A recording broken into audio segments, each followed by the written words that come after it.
Roll call, please. Pledge of Allegiance, babe. Pardon me? Pledge of Allegiance. Don't we don't do the roll. We do the Pledge of Allegiance before roll call. We usually I do. can't even remember anymore. I'm been out of the room so much. I'll do. All right, we do. Pledge of Allegiance, please. If you can, please rise. Can. I pledge for the allegiance. Allegiance I pledge to the the allegiance to the flag flag of the United States of America, and to the republic. republic for which it stands, one nation, under God, indivisible, with liberty and liberty and justice for all. Thanks. So Okay. now roll call, please. Alexander, Yes. Henry, Yes. Lentine, Here.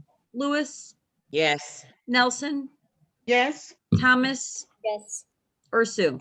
yes, Okay. So, entertain a motion to accept the consent agenda. So moved. Second. Alexander, Yes. Henry, Yes. Lentine, Yes. Lewis, Yes. Nelson, Yes. Thomas, Yes. Ursu. yes. We'll move to reports. Mayor, do you have a report? I'd be happy to comment as we go along. We had a lot of activities. One of the things I think Brian may fill in a little bit more is the flex shed is in the headquarters is moving forward. They did get through the public meeting on committee meeting for their leases. And I believe they had at least the first reading in the city council today, or county council today. And so that's moving forward. It looks like we're going to have an expanded headquarters here for FlexJet soon, in the next few years at least. So that looks promising. Yeah, very promising. Thank you. Fire Chief Newman, do you have a report? Hi, good evening, Council President Henry, Mayor Roche, members of council, and members of the community. An update on COVID-19. The vaccination update.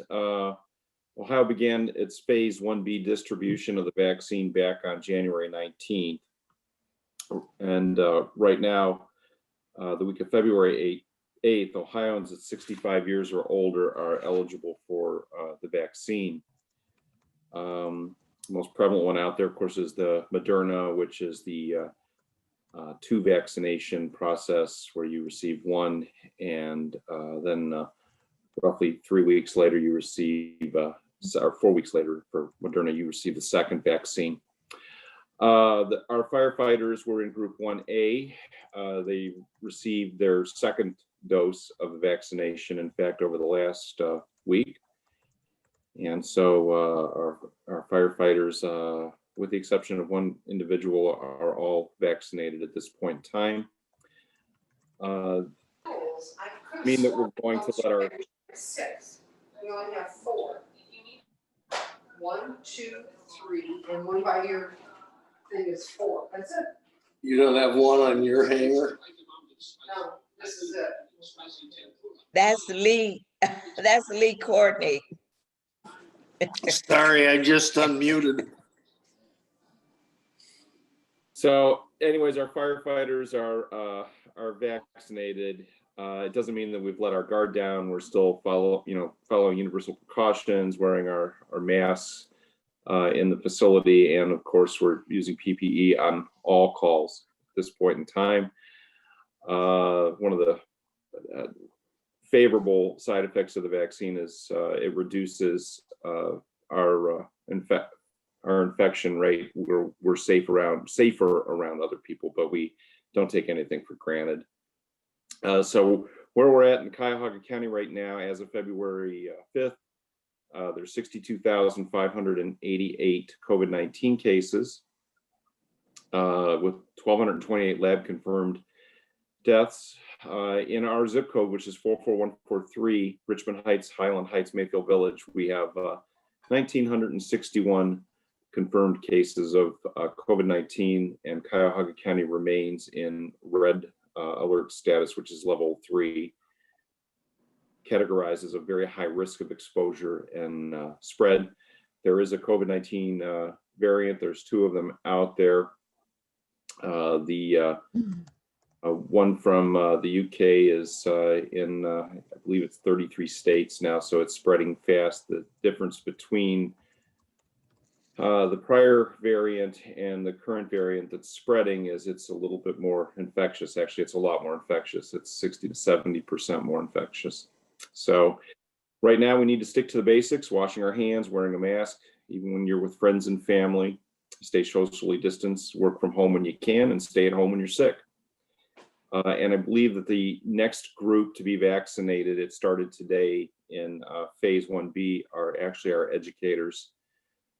So school staff, teachers, anyone in that area that wants a vaccine will have access to them.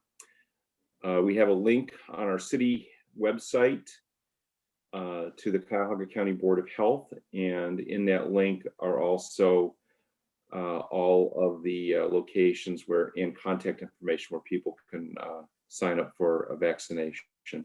That concludes my report for this evening. I'd be happy to take any questions. Madam President, question for the chief. Yes. Do we have both our squads back, and are they up and running?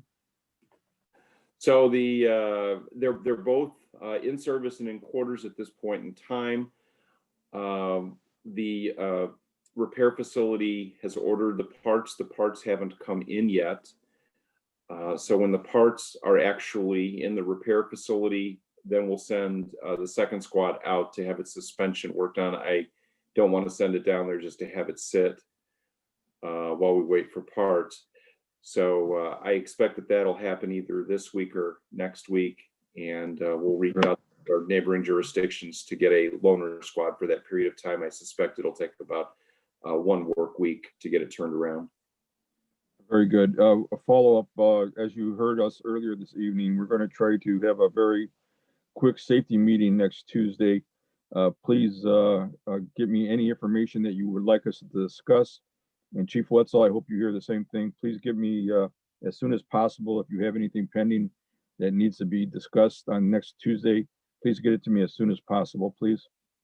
Thank you. I have 2 items for you, sir, and I'll hit the send key tomorrow morning. Thank you. Same thing with Chief Wetzel, please.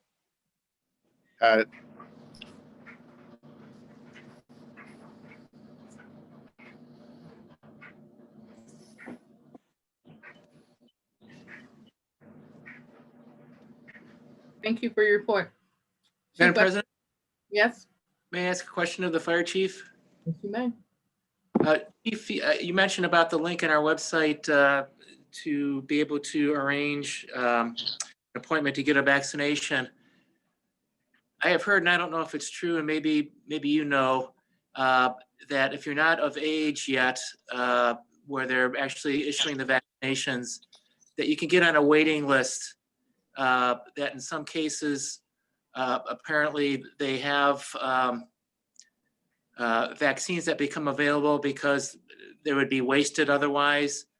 And if you're on the waiting list, you have a possibility of getting vaccinated, even though you might not be of an age group yet where they're offering the vaccination. Is that correct? Is that true, or is that just rumor? No, that is true. That is true. And there are several providers of the vaccine that are out there. For example, CVS and Walgreens, to name a few. And the goal is not to waste any dose that's in a vial. Every provider has different procedures related to getting on a waiting list, if they in fact have a waiting list. And the best reference for our residents and visitors is to check the locations or the providers on the list, contact them directly to see if they're eligible to get on a waiting list if they have that program. So it varies from provider to provider, like Giant Eagle, CVS, Walgreens. It also varies from county to county in the Board of Health who actually oversee these the vaccination programs. So a little follow-up, and yes, there are waiting lists. Thank you, Chief. I appreciate that.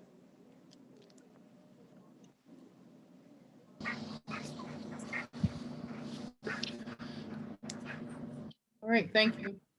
Any more questions for Chief Newman? All right, then we'll go to Police Chief Thomas Swetzel. Good evening, everyone. Just 4 quick things. We've had some water leaks on our main drags, mostly Highland Road. Don and his crew, service guys, are usually right on it. We have had no real major traffic problems and backups as a result of it, or disruptions. Our department's doing well. I always want to thank Chief Newman. He's kind of like our big brother over at the PD, for his continuous support of our staff when it comes to any health or safety concerns. When we have to reach out about them on testing and different things, they're just so spot on and fast for us, and we can't thank them enough. This year we'll be celebrating the 60th anniversary of our auxiliary police force throughout the year, so I'll be probably reaching out to you for possibly some resolutions or recognitions for them. They really give tremendous levels of personal sacrifice for the safety of all of us in this city. Even though we had to cut back on our hours due to COVID for their safety, they still managed to put in a reasonable amount of time, and that'll be in our year-end report as well. And then also our Peacekeeper Rock is up, and I encourage anyone to stop and visit. It's a little chilly and snowy right now, but the rock looks fantastic, and we've been having people take pictures at it. And that concludes my report. Thank you. Finance Director, no. Building Commissioner, Jim Uranker.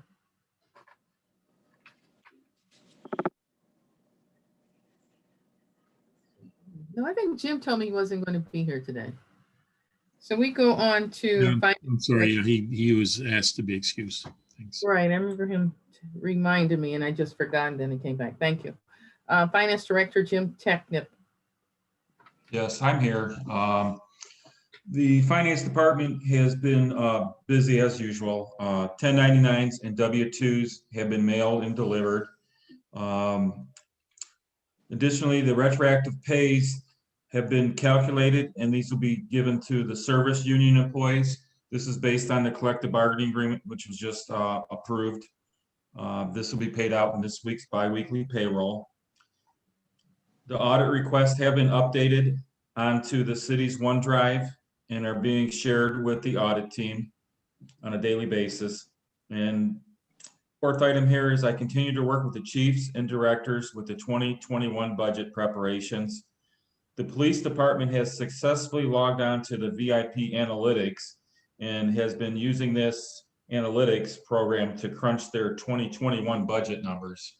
And they've come aboard really quickly. So it's good to see that the program's working well, and it's very user-friendly once they start working with it. And I think they're taking a liking to it, and they'll be using it in other fashions besides just budget preparations. And this concludes my report. Thank you. Recreation Director, Rick Dula. Thank you, Madam President, Mayor Roach, members of council, and all of our Zoom participants tonight. Right now, we're kind of looking at the spring special event, not the spring, the special event schedule for 2021 that I passed out at the last Service and Rec Committee meeting. We're kind of focusing on the 4 spring items: the egg hunt and pancake breakfast on the 27th of March, our first shred day on April 10th, the garage sale on May 1st, and Memorial Day celebration on the 31st of May. Mayor and I had a nice lengthy conversation today about some of the possibilities, and I'm happy to say that he did indicate if we do not get the shred recycling grant that we have gotten the last, 9 years, that he would, the city would be able to, pay the fee to still have the shred day, even though we don't get it paid for by the county grant. So that was a nice thing to hear. But right now we're looking at some different ways to do the egg hunt and possibly the pancake breakfast, but that would be a Kiwanis decision on the pancake breakfast portion, and they're going to be investigating that as well in the coming days. Garage sale, we've got a couple things that we're thinking about, as well as Memorial Day. We're probably going to plan this unless we get a miracle with the pandemic, probably going virtual again this year, but we will, we've got a little bit of time. That's not until the end of May. So those are the things we're working on besides the budget presentation to council coming up in a couple weeks or so. That concludes my report for this evening. Madam President, may I ask, Rick, will you be ready for your budget on the next, for March, Service and Rec? I would think that would be a nice goal. Hopefully I can get the information that I'm seeking on those 3 proposals that we've been working on from the Recreation Board. I'm not going to commit myself, but I would, if I have to, I will get it done as quickly as humanly possible. So I don't want to be the guy holding the city back. Thank you. You're welcome.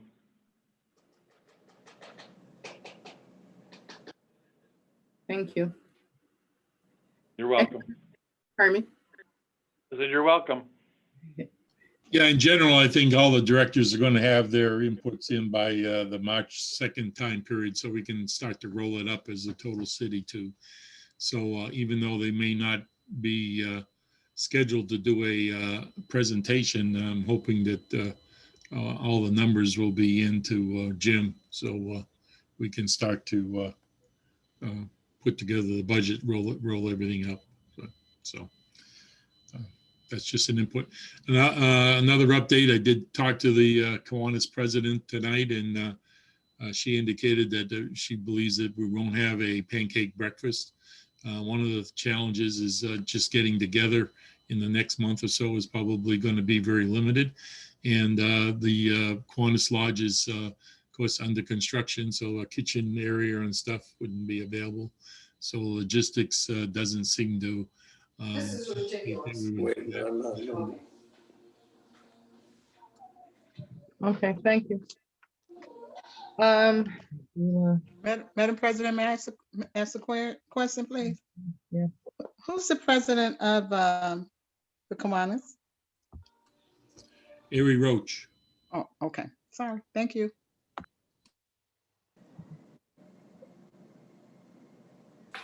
Any more questions?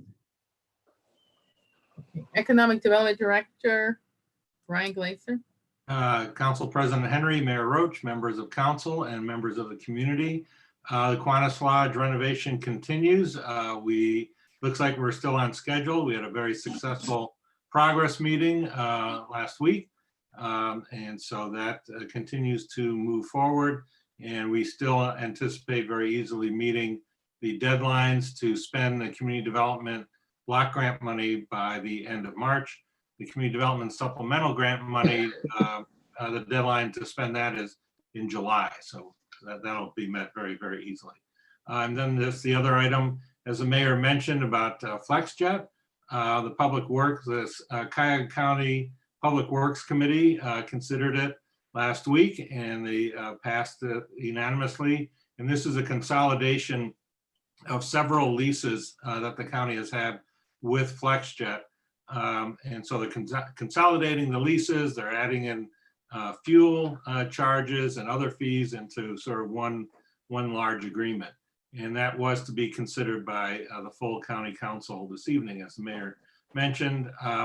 During the course of the presentation to Public Works Committee, the FlexJet representative pointed out that once construction starts, it'll take about 18 months to complete. This is a very futuristic design building, if you remember when you've seen it. And the project is expected to bring 200 new jobs to the area.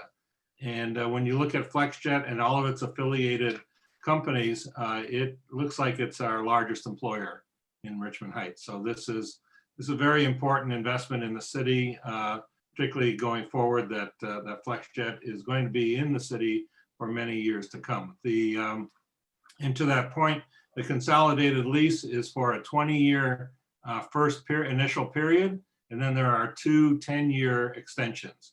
So the entire lease that's being considered, it would be a 40-year lease. So that's very good news for Richmond Heights. And that completes. Madam President, question to Brian. Yes. Brian, Councilman Linton here.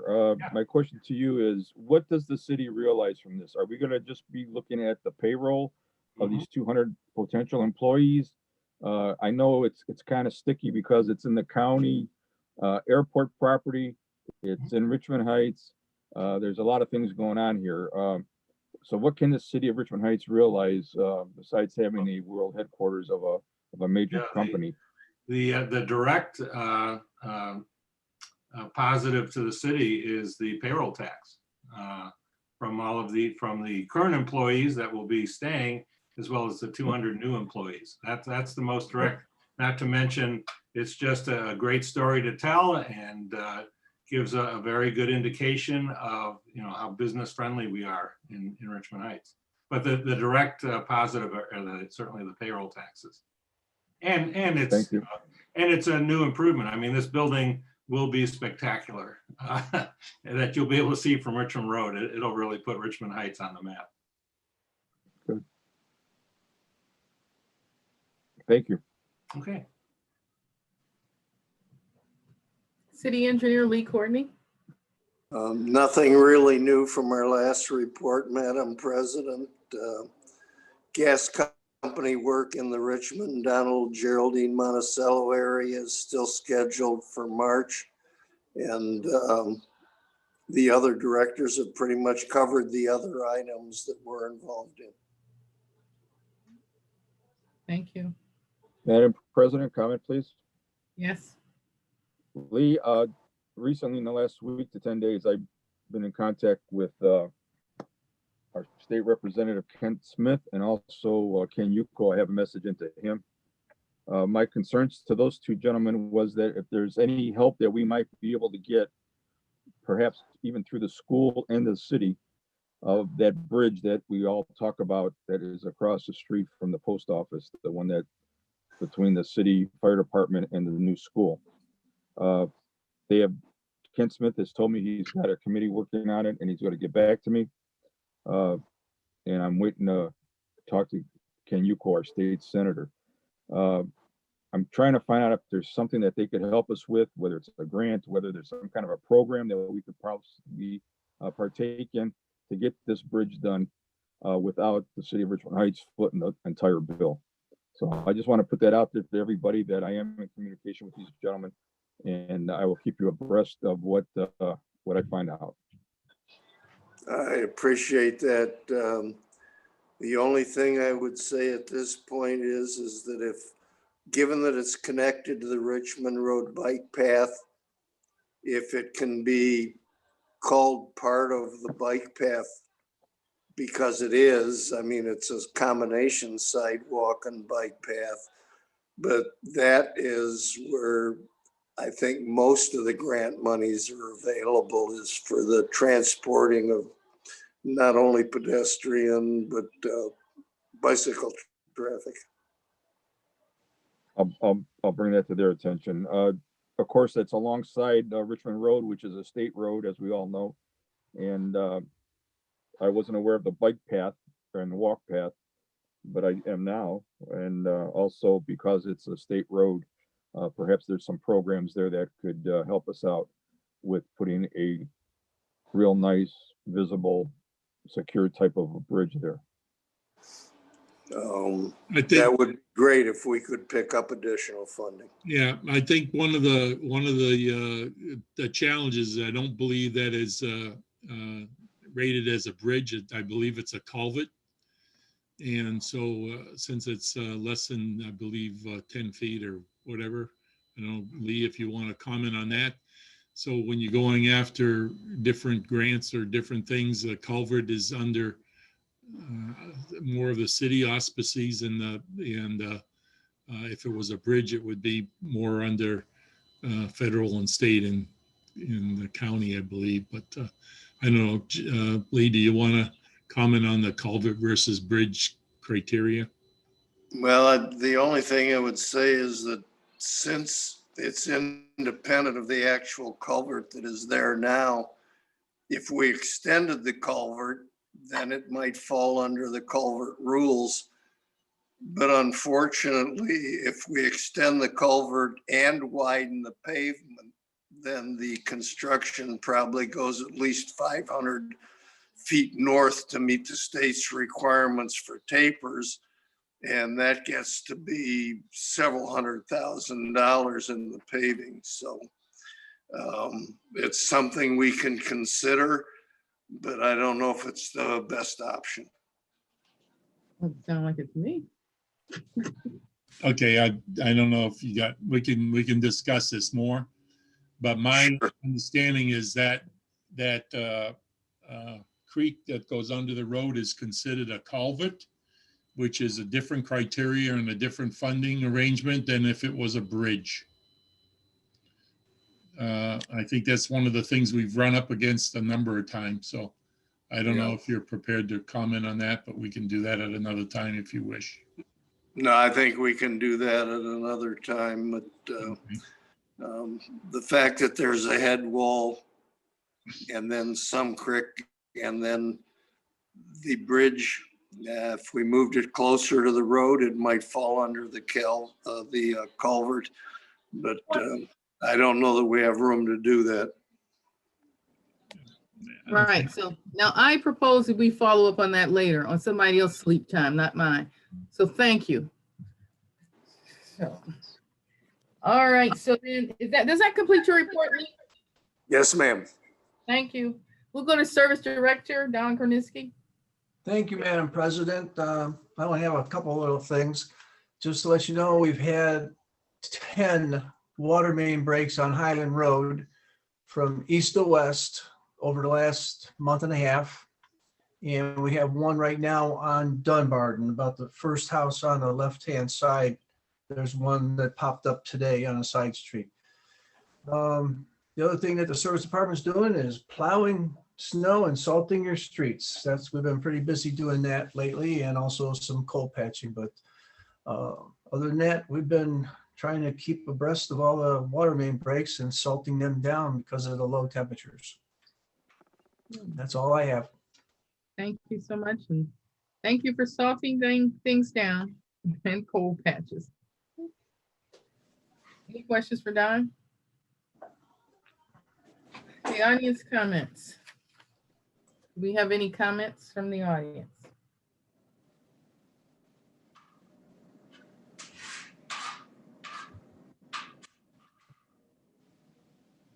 All right, then we go to old business. Under old business, we have ordinance 107-2020 introduced by Henry. Third reading as amended 126-21. An ordinance adopting new chapter 172 technology policy in part 1 administrative code of the codified ordinances.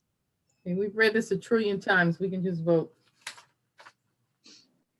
I move that we pass 107-2020.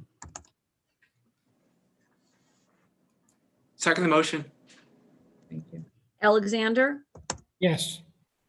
Henry, Yes. Lentine, Yes. Lewis, Yes. Nelson, Yes, Thomas, Yes. Ursu. Yes. Ordinance 107-2020 passes unanimously. Under new business, we have resolution 9-2021 introduced by Mayor Roach, first reading. A resolution expressing the intent of the city of Richmond Heights in 2021 to sell by internet auction personal property, including motor vehicles and other property referenced in revised code 721.15, which are no longer needed for public use or are obsolete or unfit for the use for which they were acquired. Authorizing govdeals.com incorporated to perform the sales, authorizing the sale of a specific personal property by internet auction and declaring an emergency. Okay. Mayor, you can speak on this, but we're going to hold it on the first reading is what we had said. If you feel like commenting, you can. No, that's fine. I think we have used the very successfully this mode of getting rid of some of our obsolete equipment in the past. And so the internet auction has worked well for us. And so looking forward to getting this passed eventually. Thank you. Thank you. Next, we have Resolution 10-2021, introduced by Alexander, first reading. A resolution confirming the action of the Zoning Board of Appeals with respect to a variance for the increase of the size of signage for life storage located at 641 Richmond Road. Do you want to comment, Alexander? Okay, I didn't hear anything, but anyway, we're going to hold this one. We'll hold it. Thank you. And the next one, am I reading this one because you didn't You motion? don't need to read it because he said keep it in over in the other. Yeah, we kept it in the meeting of the whole. Yep. Okay, any more additions or correspondence? All right, thank you. I move for adjournment. Madam Chair, Yes, I need to make a comment, and this is direct toward the mayor. So I definitely believe that I'm due a public apology due to the intrusion of our meeting. The mayor made a reference to me that was totally inappropriate. So I am still over here concerned about what he referenced, which was very unprofessional. so Mayor, do you want to clarify what you meant by when you said that you thought that this was, you're mixed up with Kim or something? Or apologize as she's asking? I apologize. It just that there's 30 some names on here. There was ones that are very similar, I believe, and I'm was trying to identify the one that was a culprit. So apologize. Thank you. All right. There was no reference or disparity on your part at all, Kim. I'm bouncing around here with 30 names bouncing up and down, and I'm trying to grab the right one, and sorry. Madam President, can I speak? Well, one second. Kim, did you finish? Looks like her head was getting. Yeah, I appreciate that. Thank you, Mayor. It's when you said that looks like Kim Thomas, but I appreciate the apology. Hey, Kim, it did not look like you, but trust me. I was not referencing at all the photograph or the stuff. It was the names that were bouncing around. Sorry, and just. Yeah, it had the last name Thomas. Okay, thank you very much, Right. Juanita. I needed some support here. So that was why I didn't want to delete the wrong Thomas, and sorry. It's a little tougher on this end, I'm telling you, when there's a lot of things bouncing around at you. And we're trying to keep this meeting open, but the more things happen, the more things we're going to have to close down. I mean, you can do webinars and not have anybody talk to anybody, but again, that's not an open meeting. So Right. Well, that wasn't. I mean, but the point is, they're not talking, but we still had the video because I was trying to get rid of. I know, and I deleted them twice, and I muted them twice, and they kept coming back. And just as a general thing, I initiated by clicking on a waiting room, which I'm only allowing people I recognize to come in. And so Denise came in later, and I think Renee Willis and a few others came in later that I recognized the names and let them in the waiting room. It's just that you just don't come in live, and if we desire to have that come in live, then you're going to have people that are not supposed to be here entering, and that's I believe it's a challenge when you try to get bombed. The other thing is the last bombing that we had, or what do you want to call coming in, and we've had the investigation on trying to identify who that was, and there's methodologies with Zoom to go back. I did submit, I believe, clicked on a report for the removal of person, and clicked on that twice tonight, so we'll see what happens. It's very difficult with the internet kinds of things where you can screen your actual ID and all that stuff. And so don't hold any hope on trying to find the culprit, but we'll be out there looking. I'll just be glad when all this is over. But anyway, but there's some good things about virtual stuff. It saves me a lot of gas, energy, and time. But in one sense, some of this is just getting to my last nerve. All right. So anything else? All right. Thank you all for your patience. And this meeting is adjourned. And good night. Good night. Good night. Good night. Good meeting, Madam President. Thank you. Thank you. Good night.